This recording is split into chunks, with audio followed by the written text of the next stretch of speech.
पुरुकुत्स और मुचकुंद। पुरुकुत्स को राजा बनाया गया। पुरुकुत्स से पुत्र पैदा हुआ आरण्य, और प्रियदस्वा से पुत्र पैदा हुआ हर्षवत त्रिधन्य। उस त्रिधन्यों से पुत्र पैदा हुआ जिसका नाम हुआ अरुण।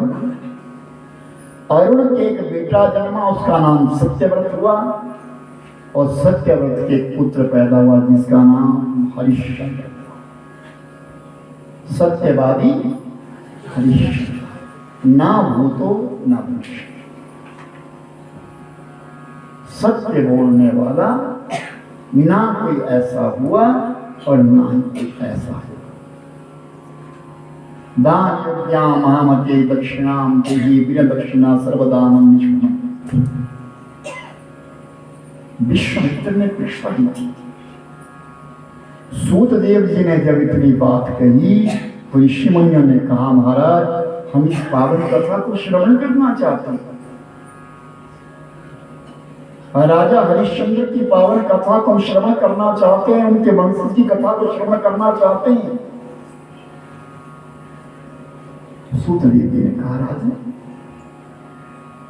अयोध्या के बीच में शासन कर रहे अरुण, बड़ा अच्छा सुशासन चला हुआ है। एक दिन अपने गुरु महाराज के चरणों में बैठ करके, पूज्यपाद वशिष्ठ ऋषि के चरणों में बैठ करके विनय करते, महाराज कुछ दिनों के लिए मैं भ्रमण करना जाना चाहता हूं। मेरा बालक अभी अयोग्य है। मेरा पुत्र सत्यव्रत अभी इतना योग्य नहीं है कि वो राज्य शासन सत्ता को चला सके। आप मेरे गुरु हैं, मेरे इस अयोध्या के शासन को आप करो। जब तक मैं ना, अभी इतनी बात हो ही रही थी। सत्यव्रत किसी गरीब की कन्या को उठा करके गया, और उठा करके भी कब लाया? लगन वेदिका के मध्य से उसका लगन हो रहा था, विवाह हो रहा था। सत्यव्रत ने उस कन्या को उठाया और लिया, और वो गरीब दौड़ा दौड़ा भागा भागा अरुण के पास आया, लेकिन अरुण तो निकल गया। गुरु आज्ञा लेकर के अरुण निकल गया। तो उस गरीब ने गुरु वशिष्ठ से कहा, महाराज मेरी कन्या को विवाह मंडप से सत्यव्रत उठा करके ले गया। तुरंत आज्ञा दी, सत्यव्रत ये कार्य चंडालों का है, जाओ अयोध्या नगरी को छोड़ो और अपना वास चांडालों के बीच में करो। वो राजकुमार वो चांडालों में बसने चला गया। वो कन्या को फिर अपने घर ले गया। सत्यव्रत ने कोई गलत नहीं किया। वो कन्या रुदन कर रही थी। उस कन्या का विवाह किसी दुर्मुख से किया जा रहा था, जबरदस्ती किया जा रहा था, इसलिए वो कन्या रुदन कर रही थी वेदिका के बीच में। सत्यव्रत से उठा, लेकिन इस बात को सत्यव्रत कहे किससे? गुरु महाराज ने तो कह दिया कि जाओ चंडाल बस्ती में चले जाओ, ये कार्य चंडालों का है, तुमने चांडालों का काम किया है। सत्यव्रत चंडाल बस्ती में चला गया। उसी समय विश्वामित्र अपने पुत्र, अपने 3 पुत्र और अपनी पत्नी मेनका को छोड़ करके वन में तप करने के लिए गए, तपस्या करने के लिए चले, गायत्री मां की उपासना करने के लिए चले, गायत्री को शुद्ध करने के लिए चले। जब गायत्री मंत्र करने के लिए ब्राह्मण बैठता है तो उसमें एक शब्द आता है, शाप विमुक्ता भवा। गायत्री शापित है, विश्वामित्र के द्वारा शापित है, ब्रह्मा के द्वारा शापित है। जब तक उस शाप को नहीं खोलेंगे तब तक मंत्र सिद्ध नहीं होगा, जितना मर्जी तक लिखा है पुस्तक। संध्या पूजा की पुस्तक उसमें लिखा गया कि शाप विमोचन करना अनिवार्य है। उसको जिंदगी में करो, उसके पश्चात तुम करो। और विश्वामित्र गायत्री को सिद्ध करने के लिए निकल गए हैं। सत्यव्रत चंडालों की बस्ती में संयोग हुआ, अकाल पड़ गया। 12 वर्ष का अकाल पड़ा, जल नहीं बरसना। 6 वर्षों तक अगर जल ना बरसे तो हरियाली रहती है। 6 वर्षों के पश्चात धीरे धीरे धीरे हरियाली समाप्त हो जाती है। चारों तरफ नदी नाले सूख गए, पेड़ सूख गए। मेनका और उसके पुत्रों के लिए कहीं भोजन ना मिले। जंगल में भटक भटक के जाते, कुछ मिले तो खाएंगे, भाई कुछ नहीं डाला, कुछ नहीं रह रहा है। तो एक दिन अपने बीच वाले पुत्र के गले में रस्सी बांध करके अयोध्या नगरी में बेचने के लिए लेके आई। इस बालक का कोई मूल्य दे दो ताकि मैं अपने 2 बच्चों को पाल सकूं। पिंडदान की बारी जब आती, इसके 3 पुत्र होते ना, उसको कहते कि बड़ा करेगा कर्म या छोटा। बीच वाले को नकार दिया।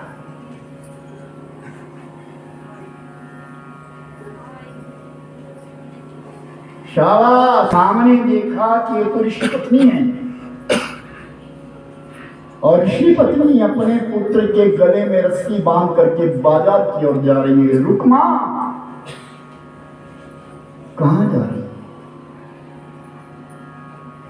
कुछ खाने को नहीं, बच्चों को खिलाने के लिए मैं मां हूं। ये बीच वाला है,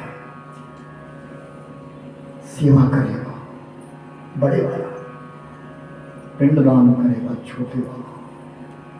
बहुत प्रिय छोटा, बीच वाला है, इसको बेच देती हूं, इन दोनों की रक्षा करेगा। नहीं मां, तुम्हें वचन देता हूं, अगर मैं कुछ खाऊंगा तो तुम और तुम्हारे बच्चे भूखे नहीं रहेंगे।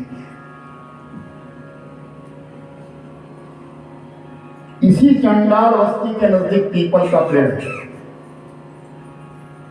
इस पीपल के पेड़ के ऊपर तुझे रोज भोजन मिल जाएगा। और सत्यव्रत ने धनुष बाण उठा दिया, जंगल में जाने लगा। कभी पशु मारता है, कभी पक्षी मारता है।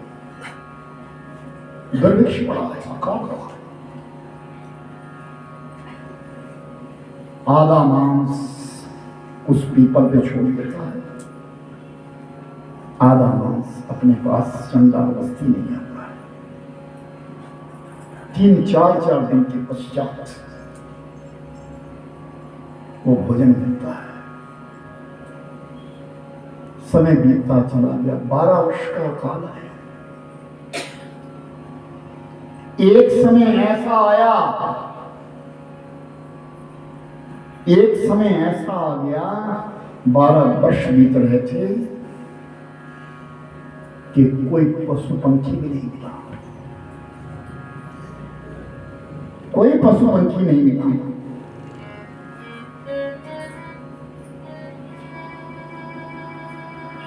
तो सत्यव्रत ने विचार किया कि मैं तो भूखा रह जाऊंगा, लेकिन जिसको मैंने वचन दिया है वो भूखा नहीं रहेगा। गुरु आंगन के बीच में, वशिष्ठ के आंगन के बीच में उनकी गौ इधर उधर घूम रही थी। सत्यव्रत गए और उस गौ को काट दिया, उस गौ मांस को लेकर के आए, और जैसे गौ मांस को लेकर के आए वशिष्ठ को पता लग गया। वशिष्ठ ने तुरंत श्राप दिया, एवं ते शंकं क्रूरं शंकते, जाओ सत्यव्रत में श्राप देता हूं, तुमने गौ हत्या करी है, तुम प्रशंकु बन जाओ। 3 प्रकार का कुछ बन जाए, सारे शरीर से खून निकलने लगा, कीव निकलने लगा, रक्त पे सड़ गया। चंडालों ने सत्यव्रत को नगरी से निकाल दिया। सत्यव्रत जंगल में चले गए। जंगल में तप कर रहे संतों को देखा, दूर दूर भाग गए। ये अपराधी है, इसने गौ हत्या की।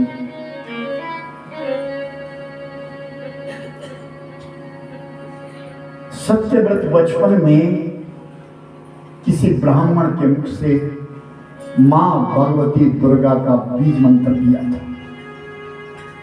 ओम ऐं ह्रीं क्लीं चामुंडाय नीचे। उस बालक के कान में ये मंत्र दिया था, बीज मंत्र, दुर्गा भगवती का बीज मंत्र जपना शुरू कर दिया। कई दिन बीत गए, संयोग दुर्भिक्ष समाप्त हुआ, 12 वर्ष बीत गए, जल बरस गया। अरुण वापिस आ गए। अयोध्या की राजगद्दी पर अरुण बैठे और अरुण के लिए वशिष्ठ ने कह दिया कि तुम्हारे पुत्र ने अनर्थ कर लिया है, मैंने उसके लिए श्राप दे दिया। और वही बेटा है। राजा अरुण भी अपने पुत्र को देखने नहीं जा रहे हैं।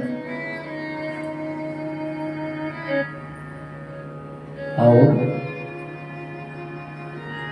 सत्यव्रत जिसको त्रिशंकु वाले 3 प्रकार का कुष्ठ लगा है, रक्तपीप मज्जा जिसका बाहर निकल गया है, अनेक ब्राह्मणों के पास गए कि मैं दुर्गा अनुष्ठान कर दिया है, मेरे से आहुति दिलाओ, हवन करो। नहीं,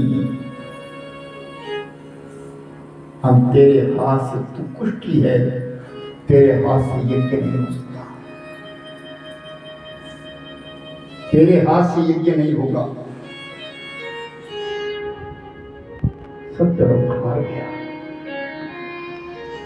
जल बरस गया है, हरियाली आनी शुरू हो गई है। एक दिन प्रातः काल का समय है और एकांत में बैठा है जंगल में, सामने भगवती दुर्गा खड़ी है। देवी प्रपन्ना की हरे प्रसीदा, प्रसीदा रमाकार जगतोऽखिलस्य, प्रसीदा विश्वेश्वरि पाहि विश्वं, त्वमेश्वरी देवी चराचरस्य,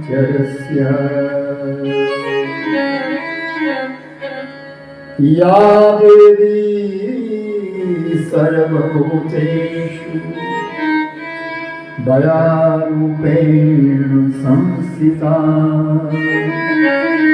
नमस्तस्यै नमस्तस्यै नमस्तस्यै नमः। या देवी सर्वभूतेषु मायारूपेण संस्थिता नमस्तस्यै नमस्तस्यै नमस्तस्यै। भगवती ने कहा, सत्यव्रत, आज ही तुझे लेने के लिए अयोध्या से लोग आ रहे हैं। गुरु वशिष्ठ ने क्षमा कर दिया है, मेरा दर्शन तुमको हो गया है, तुम्हारा कुष्ठ दूर हो गया है, अपने पिता के पास चले जाओ। इतने में अयोध्या के लोग आ रहे, भगवती अंतर्ध्यान हो गई और सत्यव्रत को लेकर के अयोध्या में आए और अयोध्या के बीच में रहने लगे। राजा अरुण पूरे हुए अयोध्या के सिंहासन के ऊपर सत्यव्रत को बिठा दिया गया। इसके आगे की कथा कल की जाएगी। 3 बजे सब लोग कथा में आए। भाव